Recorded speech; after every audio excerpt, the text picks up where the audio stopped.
come already thinking that there's a bunch of things they don't know and that their life could be better than it already is. I really thought this was interesting. And the intellectual dark web is a really good example of this, which you are a main pillar of, in my opinion.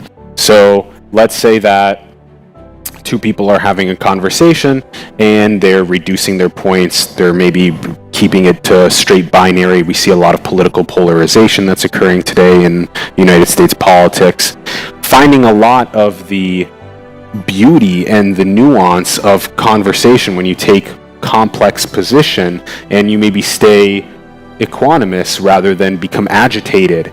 All of these things tend to drive better conversations, and it seems as though you're leading that forefront. What do you see in that sort of path that we're walking of figuring out how to have better conversations?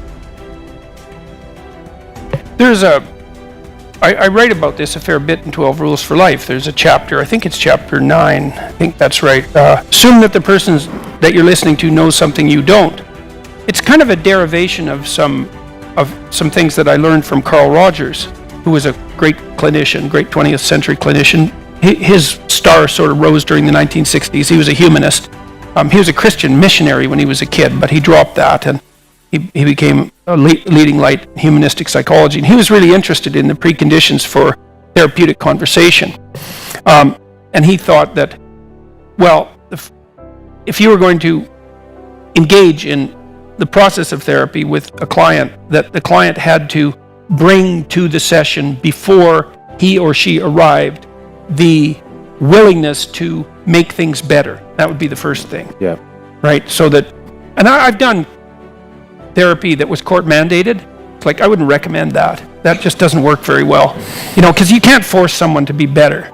They have to kind of come already thinking that there's a bunch of things they don't know and that their life could be better than it already is. And that's a good position to take when you're engaging in a conversation with someone. It's like, look, if you already know enough, more power to you, man.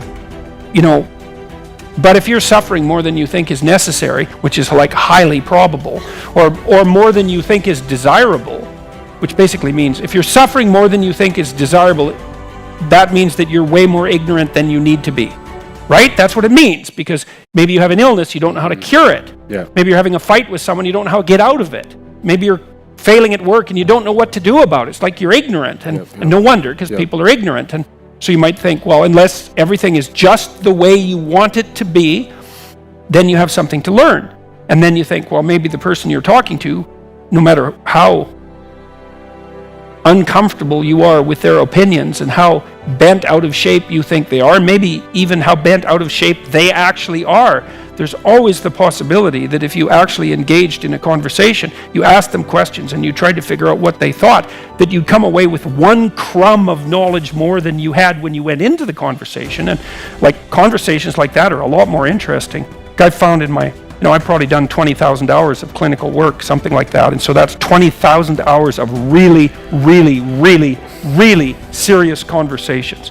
And they're almost always interesting beyond belief. And I've had clients that, I told you already, that sort of spanned the entire spectrum, from people who were so impaired cognitively and behaviorally that, well, they were utterly unemployable by any reasonable standards, to people who were unbelievably high functioning. And I found working with all of them, if I'm in the zone properly, it's ridiculously fascinating. Yeah. Because people are ridiculously interesting. And so, and everyone has their own characteristic experience that's actually unique. And so if you have a real conversation with someone and they tell you what's unique about their experience, the probability that you can learn something from that is, it's certain that you can. My low IQ clients, God, they taught me so much. It's just, they taught me how difficult things were first, because to see someone struggle with a task that the typical person can do without even thinking sheds light on exactly how amazing it is that